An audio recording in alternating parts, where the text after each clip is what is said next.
Didukung oleh Vinatra Productive Financing. Selanjutnya, siapakah calon juragan kedua yang akan melakukan presentasi di hadapan para panelis? Langsung saja kita akan persilakan Coach Tom MCFP. Silakan. Kalau tukang kayu bikin rumah biasa. Tukang kayu membuat produk-produk yang dari kayu biasa. Tapi kalau tukang kayu belajar 8 bulan, kemudian bikin kilang minyak dan kapal tanker, ini baru luar biasa. Juragan yang satu ini kisahnya sangat menarik. Mari kita panggil Mas Slamet dari Markas Miniatur Jati. Calon juragan yang satu ini adalah Slamet Sutrisno, owner dari Markas Miniatur. Sebuah produk yang mengolah kayu jati kuno menjadi kerajinan bernilai ratusan juta rupiah. Jadi saya punya hobi, memang sering bikin kerajinan-kerajinan. Nah akhirnya sekarang menjadi usaha. Ya kalau prosesnya itu ya memang sulit gitu, memang nggak mudah. Nggak cukup sabar aja itu tidak cukup. Harus butuh imajinasi, butuh talenta, dan butuh bakat. Melalui karya seninya, pria asal Grobogan, Jawa Tengah ini berhasil menjual hasil karyanya hingga mancanegara. Untuk harga sendiri kalau dari harga luar negeri itu dari harga 30 juta.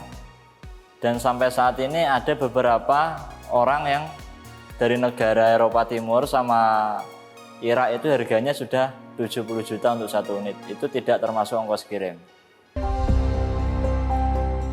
Seiring pesanan yang semakin hari semakin banyak, Sutrisno berharap bisa membuka lapangan pekerjaan bagi masyarakat di lingkungan sekitar tempat tinggalnya. Saya Slamet Sutrisno, saya siap menjadi juragan zaman now.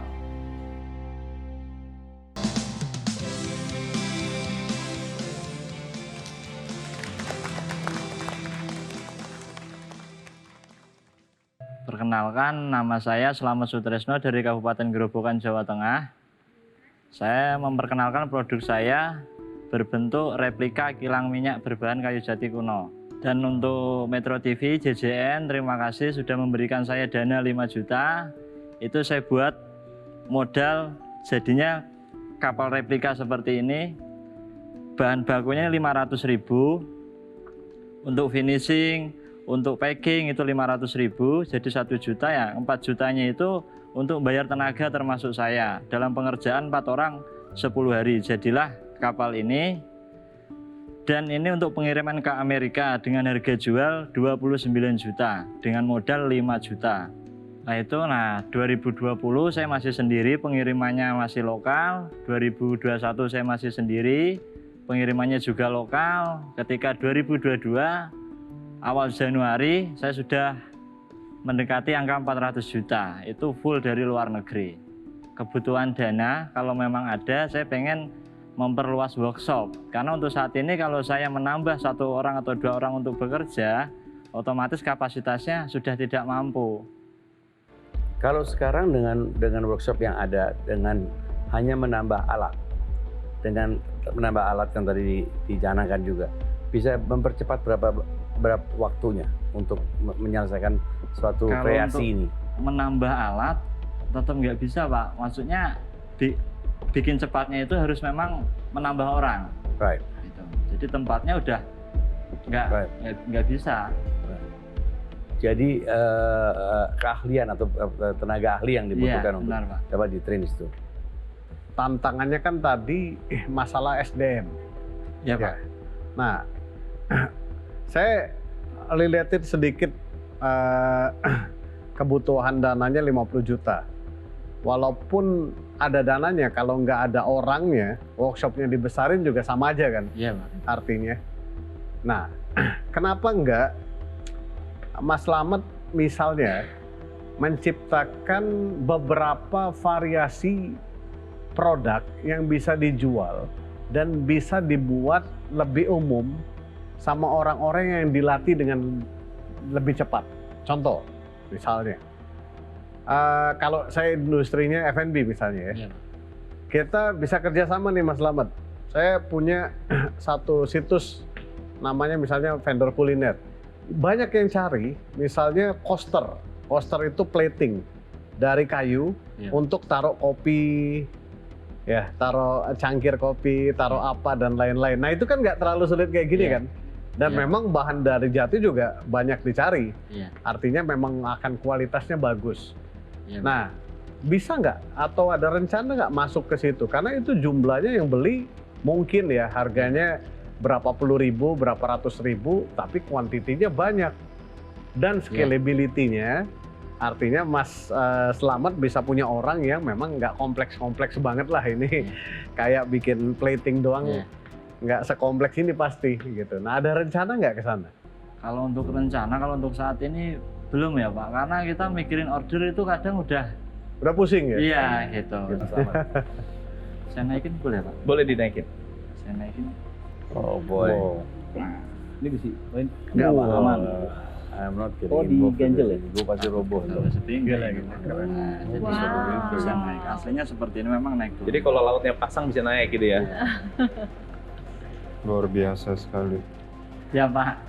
Mas Slamet kerjanya berapa tim? Satu tim berapa orang? 4 orang termasuk saya Pak. Oh hanya 4 orang? 4 orang. Oh. Loh jadi kalau tadi dibikin workshopnya, katanya bisa muat 10-15? Nah tujuan kedepannya seperti itu Pak. Kalau ada dana masuk.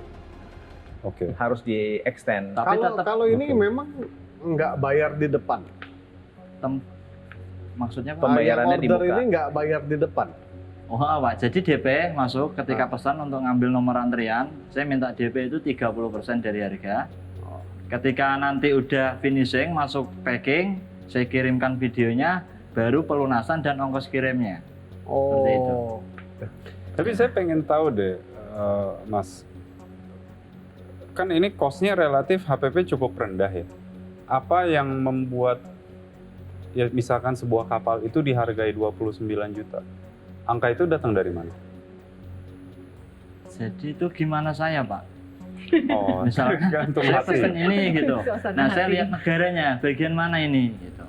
Misalkan standarnya saya misalkan nyampe $2.000, misal nanti ke Eropa dengan sedikit kerumitan ya saya naikkan lagi harganya. Oh, Ya alhamdulillah dari pembeli luar negeri itu nggak pernah ada penawaran, ya pokoknya suka bayar gitu. saya kasih tahu kenapa Mas. Kenapa nggak pernah nawar? Karena terlalu murah. Kemurahan. Nggak betul, terlalu murah. Kemurahan kalau untuk saya ya alhamdulillah itu nominal yang besar Pak gitu. Yang awalnya tadinya harganya 3 juta sampai 4 juta gitu kan. Sekarang jadi segitu ya saya alhamdulillah. Ya. Oke. Nih.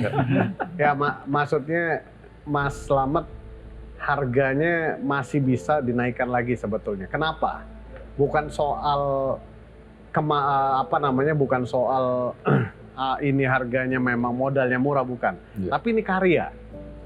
Betul. Nah, karya dari Mas Slamet ini ya mungkin layak seharusnya bukan 29 juta tapi 50 juta misalnya. Karena itu karya. Kalau bisa ditambahkan sedikit, karena supply dan demand-nya itu nggak imbang.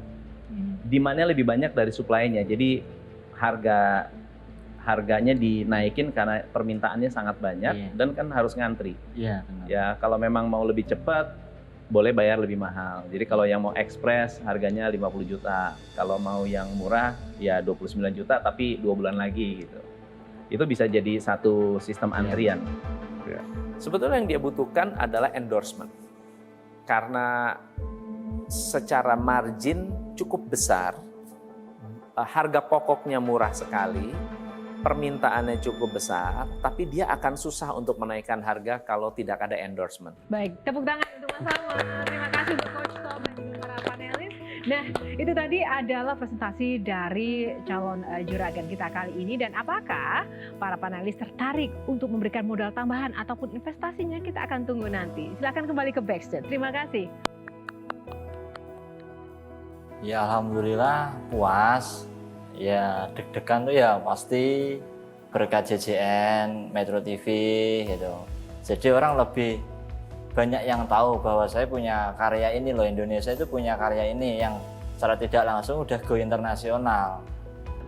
Amazing. Dia belajar 8 bulan, aduh saya kok jadi tukang kayu kayak begini doang buat apa? Hebat. Jadi dia bikin ginian, very smart.